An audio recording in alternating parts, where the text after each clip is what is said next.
Okay, those suffering from chronic stress describe differences between the two identical dolphins. And the more differences they reported, the higher their physiologic evidence of stress. So look at the photograph and see if you see any differences in the identical dolphins. Okay, we know we're stressed, but it's cool. To receive the PowerPoint, the PDF, the words, the text in it, and a list of links, because I won't be able to share all the strategies I suggest today, but I send you the list of links, you see what grade you teach or what you're administrator of, and you'll find articles for you. Anything in that list of links you can reproduce and distribute without further permission. All for you. Okay, why know the neuroscience of learning? A couple of reasons. You will see your best strategies represented in the examples that correlate with neuroscience. So you say, I already do that. But what you will find is why your best strategies work. And when you know why something works, you can get more from it. If you know how a motor works, you can get other uses from it. You can expand it. The other opportunity is work smarter, not harder. The suggestions, the correlations you'll hear do not require more preparation work. We have enough work and not enough prep time. So you'll see how some of the correlations will say, that will save time and make their learning more efficient and joyful and effective. And as a beginning, what if neuroscience says no? This came up last night at dinner. Neuroscience research is very self-contained. I mean, we're in laboratories with very controlled situations. So the analysis of good neuroscience or science research is in this controlled situation with this variable, this works, this doesn't. That doesn't correlate with what happens in the real world all the time. So my rule is, if you're doing something that works, even if neuroscience research says, oh no, the research on multiple learning styles was flawed, it doesn't mean not to do it. Do what works for you. I only have 2 suggestions. If it's very expensive and neuroscience says don't do it, maybe don't do it. Or if they don't like it, if it makes people feel bad, don't do it. Otherwise, don't be too oppressed by the laws of neuroscience. Okay, how does information become knowledge? What happens to it? What's the pathway, and what will we focus on today?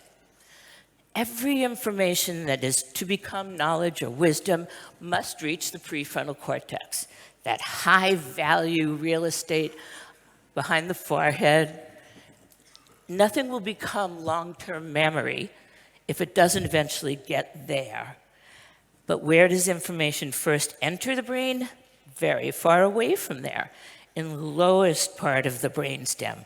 All that sensory information, what we hear, what we see, what we feel, what we touch, how we move, comes in through the senses, but then loops down, has to be accepted by a low attention filter.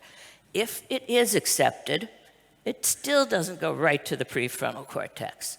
There's something along its pathway that could be problematic or helpful, and that's the emotional filter, the amygdala, which I have no doubt that you are familiar with. But that's where we're going to focus today, because when I left my neurology practice to go back to school, get my teaching credential and master's, and then teach for those 10 years, it was because I felt neuroscience had things to offer education, but unless I was a professional teacher, I didn't have the right to tell teachers what to do. And my concern was my patients in my neurology practice were kids who were having over-stress responses in the classroom And I felt that many of the responses were not because the referrals said they have ADD or Tourette syndrome or petit mal epilepsy, blinking and staring. I felt that these were reactions, and many of them, to some type of stress. So I visited classrooms and I began to understand that they were under unusual stress. This was about 15 years ago. So I thought, maybe we can find out what's happening in the classrooms, because they were okay outside of classrooms. And this is where my attention went at that point. Those amygdala, those little almond shapes deep in that limbic system, those on each side of the brain are switching stations. They're little almond-shaped things, but they are going to direct where information goes once it comes in the attention filter and is trying to get to the prefrontal cortex. Depending on the amygdala's metabolic activity, that's where it will go. So if you're looking at a brain scan, this is a diagram of one, and the brain, the amygdala, is not in a high-stress state. You can see the flow of information coming in the attention filter, passing through the amygdala, and going to the prefrontal cortex, where, if things go well, it can become long-term memory. And there's another benefit of having access in and out of the prefrontal cortex, and that's the ability to reflect and choose decisions, because also in that prefrontal cortex are the control centers of executive function. Self-reflective behaviors, thinking before acting, the ability to choose a decision, not just react. So we need those channels open. In a high-stress state, when we look at the amygdala in the brain of learners, we see it getting more and more active. On a scan, we see more and more metabolic activity until it becomes like a stop sign or a red light. At that point, there is much less effective passing through the amygdala to get to the memory in the prefrontal cortex. In addition, we don't have the nice flow out of that prefrontal cortex, those executive functions, reflecting before acting, considered decision-making, prioritizing. Those don't reach the lower brain. So if the amygdala is reactive, instead of going high, the information is going to go to the lower reactive brain without long-term memory and with consequences. High stress, sending information to the lower brain, will have consequences for learning. And that's what I was seeing in my patients. When the lower reactive brain is in charge because of this high-stress amygdala, we see in animals good survival responses: fight, flight, and freeze. That's healthy for the animal in the wild. In the classroom, and what people were sending me patients for, when the amygdala in humans perceives threat and they are stressed, they may not fight, flight, freeze, but they will act out or freeze, zone out, or flight. So the behaviors, once the amygdala is so metabolically active, the behaviors, the responses, are not because they're bad or lazy or don't care. It's because their reactive survival brain has taken over. What happens? What are the most common classroom experiences that put the amygdala into this blocked state? Things that people, even 15 years ago, thought were silly or because they weren't trying hard. But indeed, in humans in a classroom, big amygdala blockers: boredom and frustration. Boredom, because they already have mastery. The class is being taught something. The students already know it. After a few minutes, their brain gets stressed into the block state. Low personal relevance. This is not a few minutes, but if it's repeated or sustained, we see the amygdala block. Frustration. repeated failures to achieve a goal. The goal does not have to be getting a passing grade. The goal might be the ability to do an oral presentation or speak a new language with a partner or in front of the class. It might be someone who all of their grades are A, top grades, but in one subject, mathematics, algebra, language, they have tried, failed, and they hit their frustration point and the amygdala blocks. So you can see a cycle here. If there's sustained boredom or frustration, more and more quickly the amygdala says, not going to let this happen. Low brain takes over. And for an example, this is on a scan. This is the eyes are on the top, the prefrontal cortex, the desired destination, has the arrows. The difference between these two is the yellow spaces where two on each one.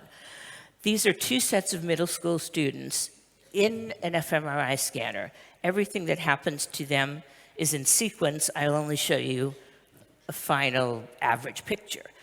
In the first group, A, they are not stressed, they're in the scanner, and they're given something to remember. Group B, they're in the scanner, stressed. Stress doesn't mean hurt. Stress means they see photographs of a grumpy face. That's it. And when you look and average together their scans, in the non-stress group, you notice that the amygdala are smaller than in the stress group. In the B group, the activity, the yellow circle there in the amygdala, is bigger. But most significantly in this, in the A picture, you see this thick line going from the amygdala to the prefrontal cortex and this circle of activity there. That's what we want. We want information to get there, and it can become memory. And indeed, in group A, we saw the information activate the prefrontal cortex, and they remembered the memory task they were given much better than the group that saw the grumpy face. So this type of research has helped us clarify what are the conditions under which learning can take place for memory, and the reflective brain can moderate the behavioral responses. Now, this seems like a tough situation, but remember that there are two good reasons for it. Animals in the wild, their brains need to keep track of failures. Humans' brains do it, but let's look at an animal. If there's this fox living in the wild, and he has two hills around where he lives, and animals scurry up those hills, and he wants to get the little animal to eat for his breakfast. If he goes up one of the hills that's very steep and has much brush and underbrush, he doesn't get it. The animal always runs away, and he doesn't get the food. If he goes up the gentle hill, he has a good success rate.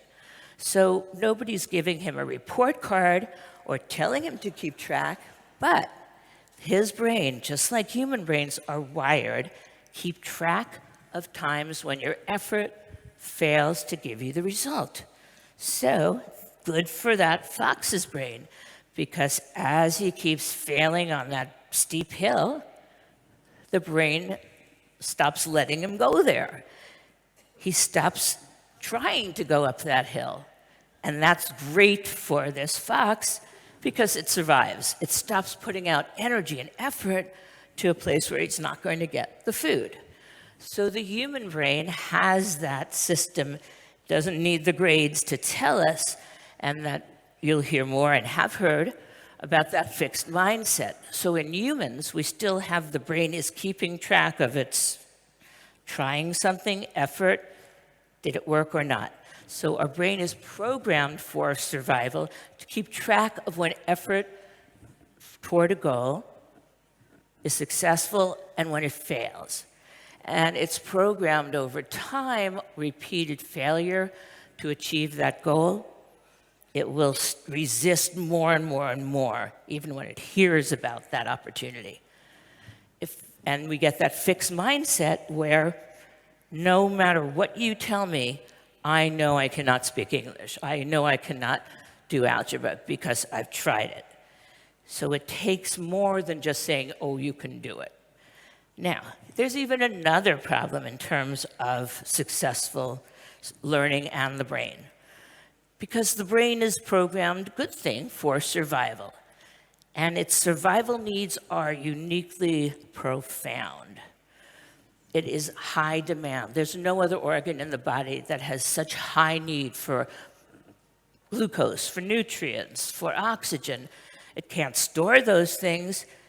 It needs so much of them that even though it weighs 1.3 kilograms, teeny little thing compared to the body, it uses 20% of the nutrients and the oxygen that come in. So it makes sense for the brain to be governed by the need for the body and the species to survive. That means preserve its energy. It means don't necessarily do every thought and activity that's mentally effortful. There needs to be something to get it to want to do it. So its survival program is saying, I think I'll just sit on the couch because I'd rather save my energy. Before I go into these things we can do, I want you to know it's not just students. Teachers also react to stress. Remember, anxiety about change is really just a fear of losing control. But Dr. Bond, that's just it. I have no control. None. Not an ounce of it. I've been in elementary education for 23 years, and I've seen open classrooms and back to basics, whole language, hooked on phonics, higher standards, no standards. You do your thing, but don't do that thing. Assertive discipline, no discipline, student-based education, outcome-based education, mastery learning, master teachers, merit parade, mentoring programs, peer coaching. I've done it all!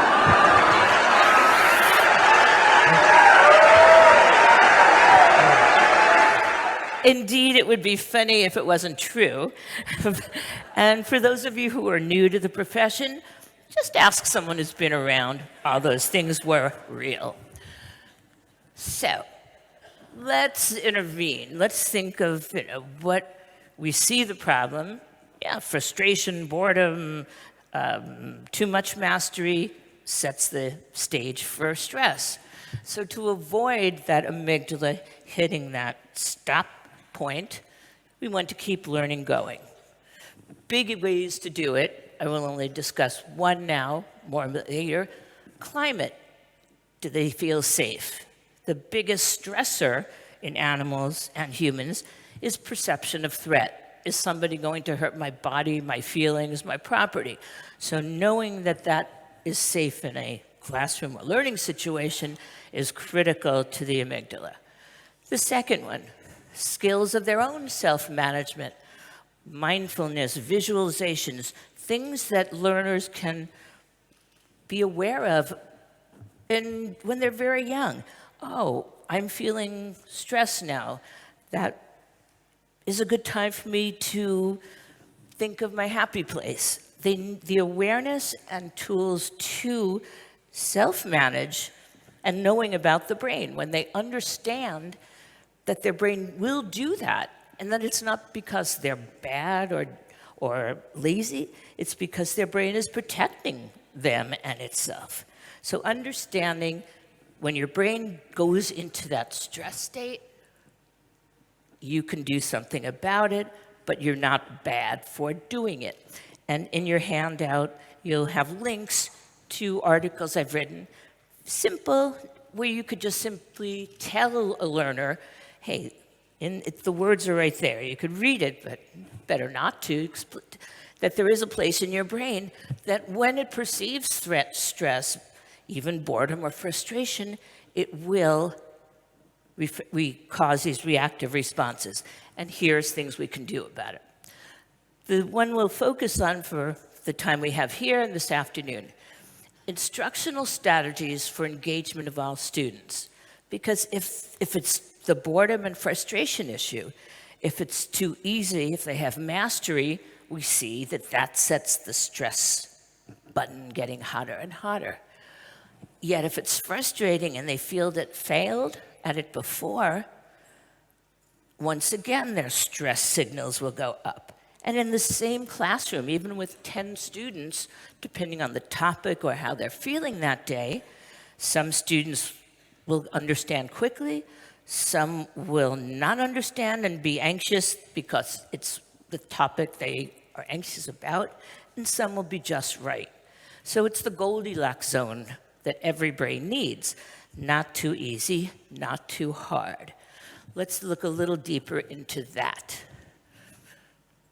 Mentioned teaching students about the brain, especially that what they've done in the past, your past behaviors, do not say what your future will be. If people have told you you're lazy or you're inattentive or your parents have told you that some people did not do math, there are certain things that you can change regardless of what has been told to you.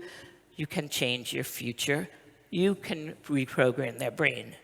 Genius is more than genes, and neuroplasticity will allow you to build the brain you want. And the articles are in your handout about that.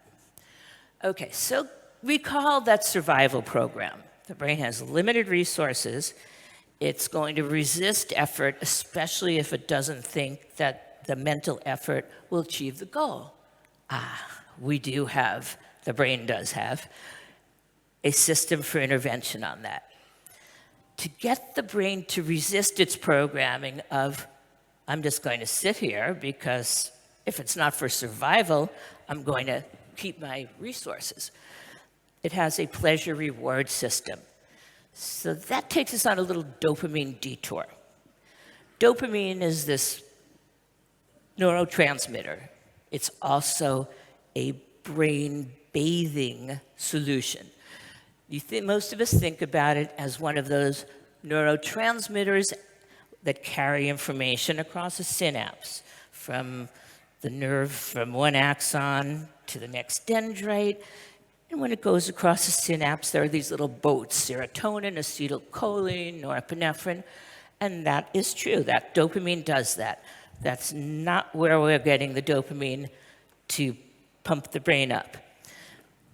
Dopamine, when it's released in large quantities from a place I'll show you, is what is happening in your brain when you feel that intrinsic satisfaction, that success feeling. The response to this increased bath of dopamine in all mammals, not necessarily ranked in order, is a cluster such as a sense of pleasure, deep satisfaction, along with increased attention, increased motivation, perseverance, memory, the ability to persevere through setbacks and when challenges appear. When dopamine is released, this is great stuff happening. Where does it get released from? Not from the little synapse, but from a sac. Deep near the amygdala, there's something called the nucleus accumbens. It's full of this rich dopamine, and on circumstances that I'll show you, it sends it out to bathe the brain through these tubules, especially to the prefrontal cortex. So, what are the things that you already do that work because they send out this little dopamine brain bath? Movement, having choice, interacting with peers, humor, optimism, kindness, gratitude, listening to music, hearing narratives being read to, and the superstars of dopamine release in classroom learning experiences, making predictions and achieving challenges. Making predictions, achieving challenges. So let's see specifically where that research went to see the power of making predictions and achieving challenges on releasing dopamine and getting the brain to keep doing it. So think about what activity sustains effort, motivation, and perseverance even when the person makes frequent errors and setbacks and the challenges get harder. Yes. And the research on video games. Look how old that game is. So keep in mind that I'm not advocating video games for learning, it's the only way to learn it. They can be useful. Nor am I saying everybody has the same response to playing video games. The research was done on avid video game players, those who really did want to play no matter what, stay up night. The research on dedicated video gamers, what was happening in their brain to make it so compelling? That dopamine boost from making predictions, getting feedback of progress, is in the games that they kept playing. The three components, when it was broken down in the gamers, can be reconstructed in a classroom, in a learning situation, to boot up the same dopamine response. In a gamer, there's buy-in to the goal. They can tell you that if they get to level 10 in this game, they will save the world from devastating destruction from a meteor. And you can say to them, really? And they say, no, it's a game, but it doesn't matter. Even though it's fantasy, they want to, their goal is to get through level 10 and save the Earth because it's a goal they enjoy. It's fantasy, but you'll see how it works in the classroom.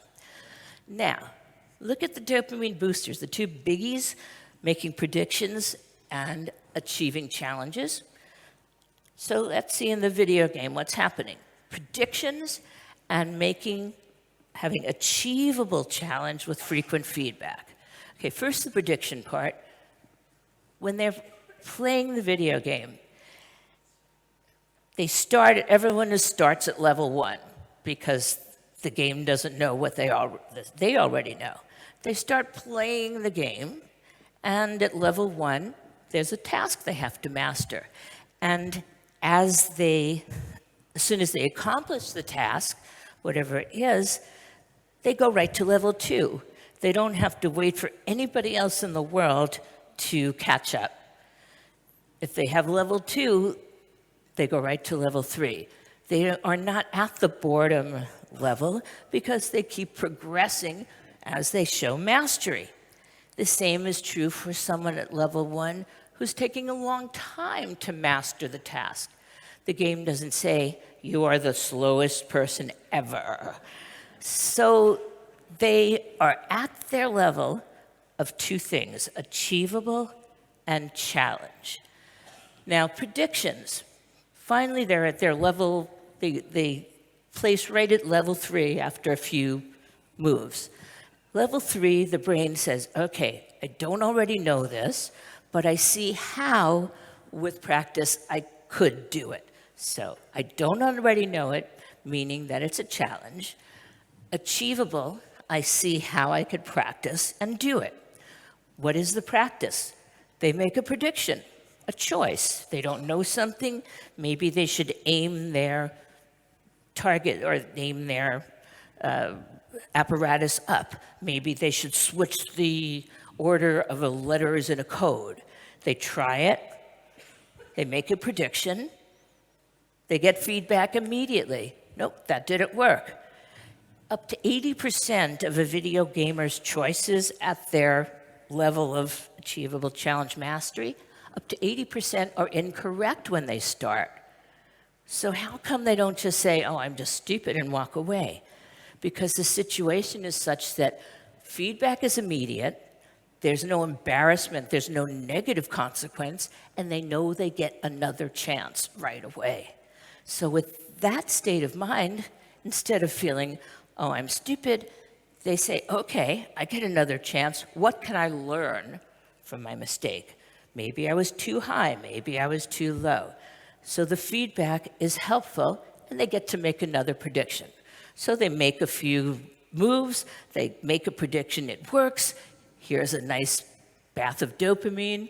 They're ready to keep going. Then they master level 3. And instead of having to wait until the end of a term or a report, they mastered level 3. There's lots of feedback that they've made progress. Welcome to level 4. There's new avatars, new music, a new task. Again, if they're going to keep at it, the task has to be recognized as achievable and challenging. But they got that huge charge of the dopamine for the feedback. They achieved another level to their goal. And that feels so good. It lasts minutes, not hours. So those who are addicted to the games, let's say, need to get it again. It goes away. Oh, I felt good. I'm going to do it again. I promise you will not cause learning addiction in class. So feel free to play with your dopamine. So let me give you an experience of your dopamine so you see what I mean. We're going to activate your dopamine reward response using the game model, and you'll see how you'll feel high, you'll feel low, and you'll see what I mean. I'm going to pose a question, show it to you, read it to you. Don't start doing anything with it until I then show you a few rules of how you will discuss this question with a group of 2 to 4 people. After I explain the rules of discussion, then I'll put the slide back and give you only 2 minutes to respond, but let me first show you the question. Okay, you're sitting in a raft in a swimming pool of water. There is a rock in the raft with you. If you take the rock, drop it out of your raft, and it sinks to the bottom of the pool, will the water level on the side, will it rise, fall, or stay the same? Now, here's your instructions. You get to predict, and with 2 choices, like achievable challenge has to be achievable and a challenge. So 2 choices. Choice increases dopamine. You get a perfect grade, you get an A if you simply make a prediction in your little group. I think it's going to go up. You don't have to say why. That's just wonderful that you made a prediction. If you choose, take 10 seconds, because it seems, it may not be a challenge. You can take 10 seconds and say why you think it will go up, down, or stay the same.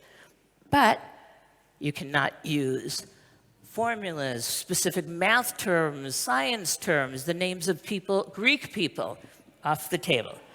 So great if you want to defend it, but in those terms. Einstein said if you can't explain it simply, you don't understand it. So that even becomes a challenge for learners who think they know it because they can plug in a formula. Okay, if you're in a group and you're a science person very familiar with this specific topic, then don't guide or vote or tell your group how to vote. Now, there's other very important part of this experience that makes it so dopamine friendly. In the 2 minutes, students would not have a limit. You're going to share your prediction, and within the 2 minutes, come up with a consensus. However you choose the consensus is up to you, but it means that at the end of 2 minutes, your whole group will stand up together based on your group consensus, not your individual prediction. Okay. You'll have a minute timer. It's 2 minutes total. There'll be a minute timer after 1 minute, so you can remember to get your group consensus. There you go. Okay, ready?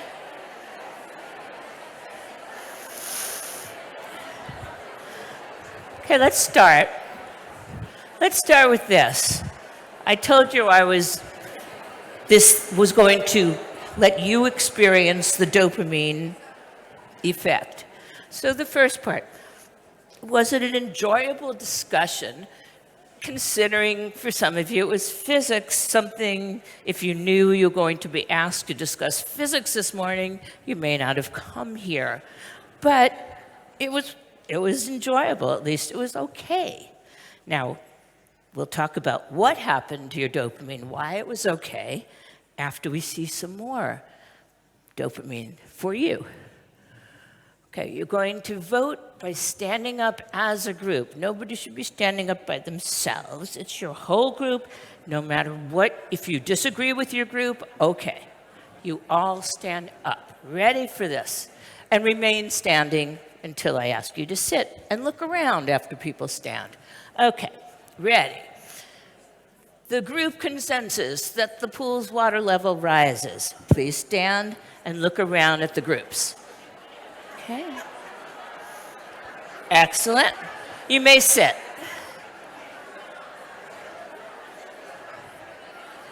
Okay.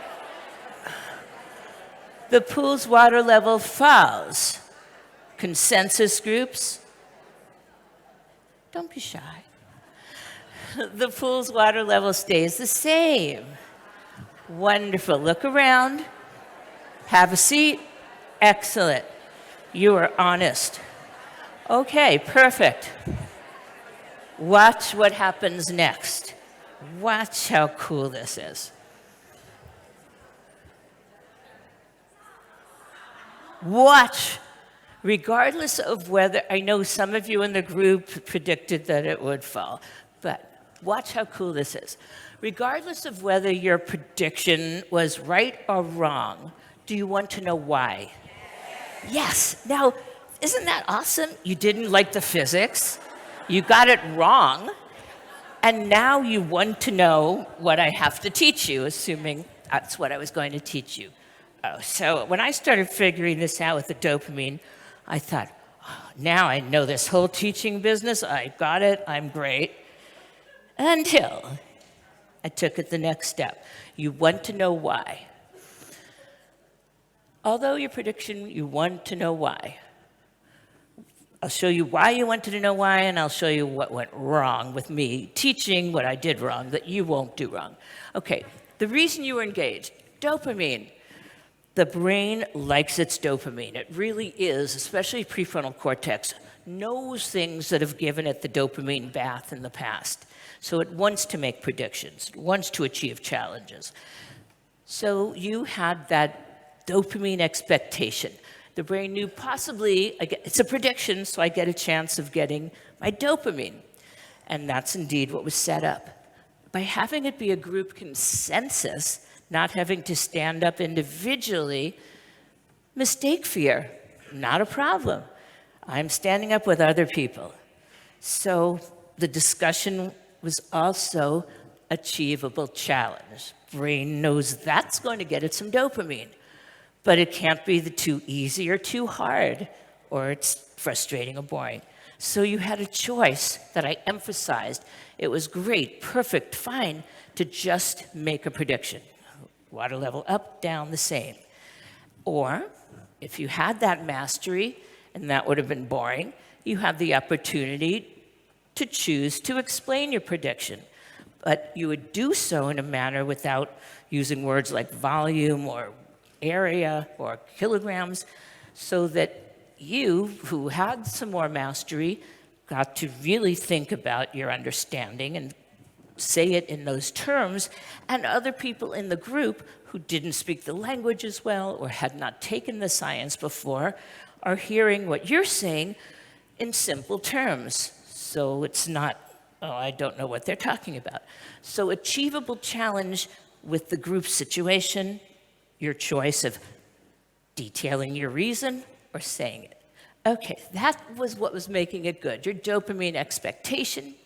So you want to know why now, and I thought all I had to do with my students then was give a directed lecture or send them to the textbook. They wanted to know.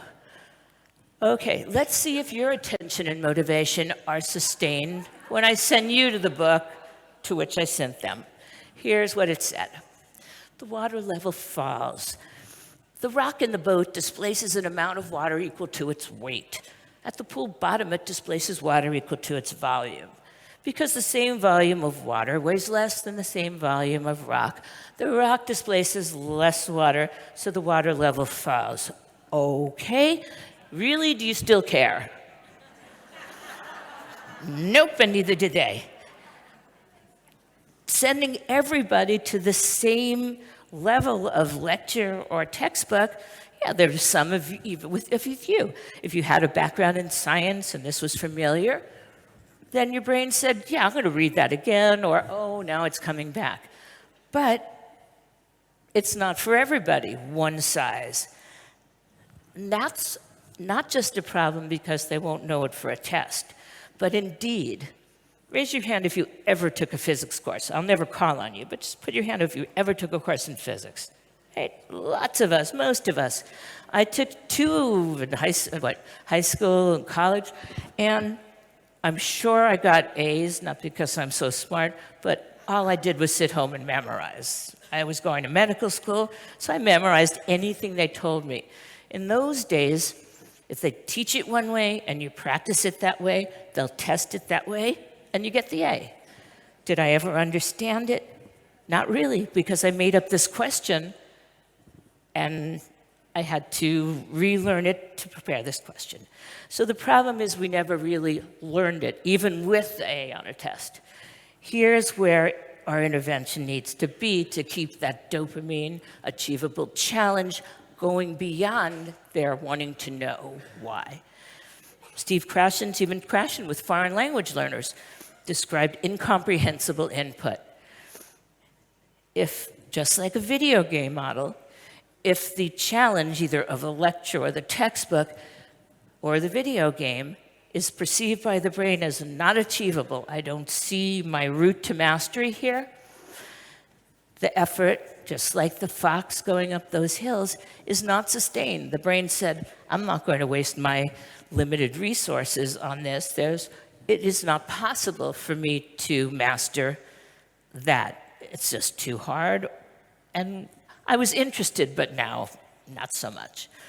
So even if they memorize it for a test, just like with me and those of us who took physics and once knew it for a test, understanding is not constructed, the learning is not transferable. So what is our goal? And active learning is such a powerful or critical ingredient here.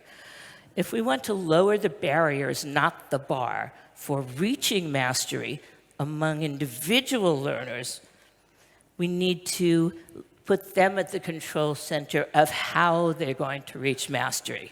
Not give them all the same textbook as I did, or the whole class the same lecture. That's not going to be the Goldilocks zone for most students. So flexible opportunities for knowledge building throughout the course of building that mastery for the topic. We can't do it for everything all the time yet, but here's the ideal situation. Similar to the video game model, you progress, you get feedback at your own level. So when we can provide flexible opportunities for individuals to build their knowledge with a variety of types of media through which they learn more about it and pathways. So if there are, in a situation where there's 5 levels of textbooks, and also there's websites you found for them, and online games, and Khan Academy, flexible groups where some students meet, if they're at this level of understanding.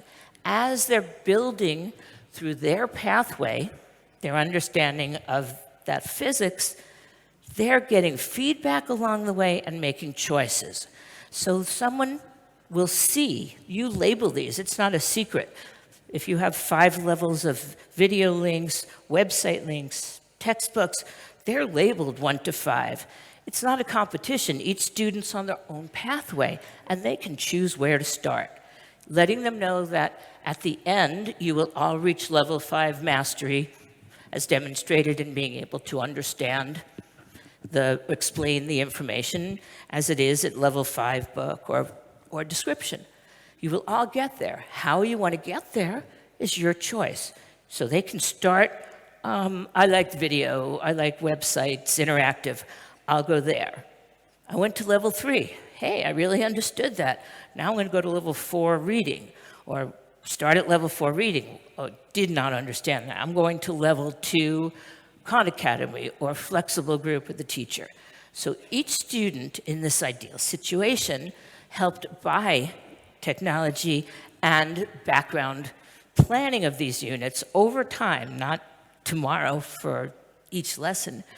Each learner is not only making choices, they're also, without even your input, getting feedback that they're building mastery.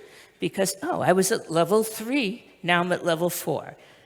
I improved my understanding. Even little kids in workplace and work stations in a classroom, before they can read, at their little workstations, it can say 1 star or 2 star. It's up to them if they want to start right with a 2-star challenge or the 1, and then come back. But they pick their pathway, and they get the feedback of recognizing progress en route to the goal. The situation takes everything from the video game model and the dopamine response and gives the brain the positive experience to sustain. That's my cue. So what we do, turn that off, okay. Okay, so this afternoon, I will give you very specific examples that I've seen, I've used, others have seen and used to promote the process of achievable challenge and feedback en route to the goal for all learners in an active and interactive situation for their Goldilocks zone.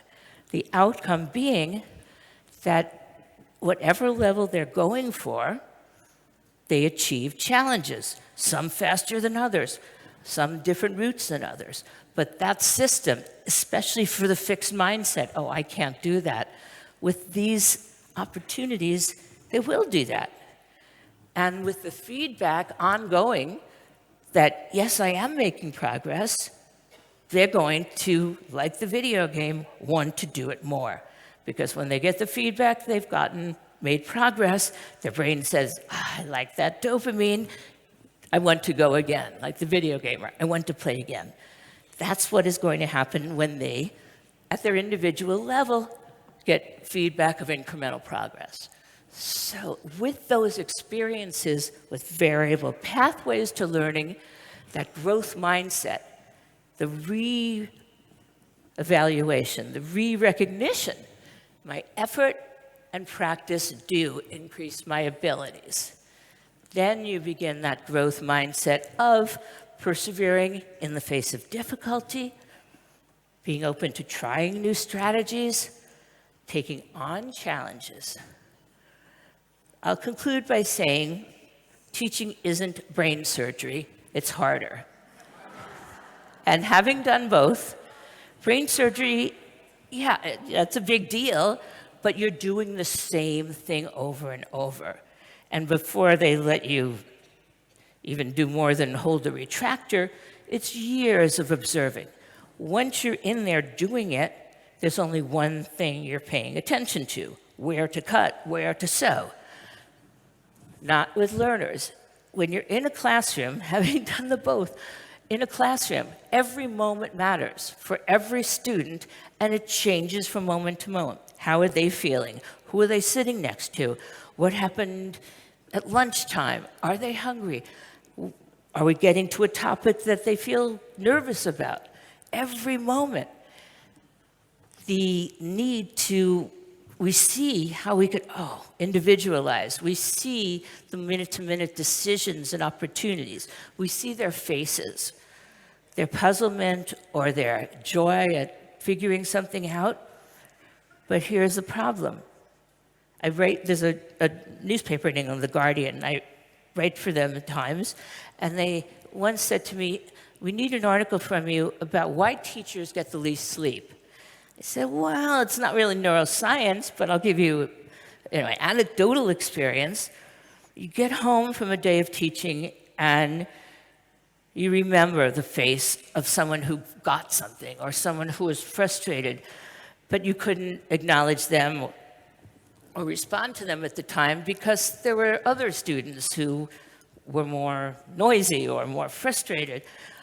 So every moment you're getting this, you're seeing interventions you would like to do, you get to bed at night, and it's like a Rolodex, a repeating loop in the brain. All the things you could have done, you wish you had done, all those faces. And you might say to yourself, I will do better tomorrow. But that's impossible, because tomorrow everything is moment to moment once again. So my non-scientific opinion is we can't sleep because we see the faces and the minute-to-minute decisions. So I suggest start with your own achievable challenge. Think of the extremes. Perhaps the student, even one, who is the most zone out or the most act out. Perhaps it's a student who, when they're absent, things go a little better. That student, see how much you can personalize, individualize, even the choices, the pathways for that. What will happen is other students in the class will notice a change if that student was the most distracting. They will feel some positive energy. They will say, oh, if that person is on track, I can. And you will be able to get your dopamine. If you start in advance, plan for an early success. What will I see if I make that difference, if I make that change? How will I know it's making a difference?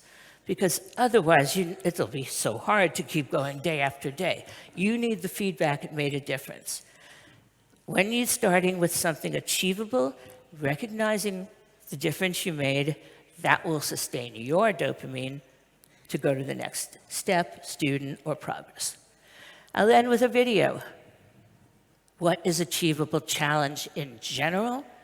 You need to know a range. I think this boy is out of his achievable challenge range. Why you come back? What's the matter? What's my math? What do you have? No, it's my math. I have to do it. Will you help me? Sure. What kind of math do you have that you need help with? I have takeaways. Oh, you gotta do the takeaways? Yeah. All right, what's the problem? Okay, 16. Yeah. Take away 8. This way. You tell me, how much do you think it is? I don't know, 1. No. How old are you? I'm only 4. 4?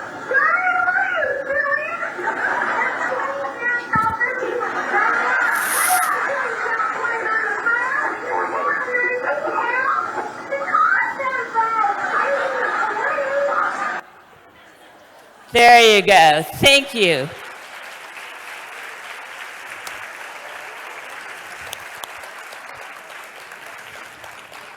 Enjoy your rest of your day. I'll see some of you later.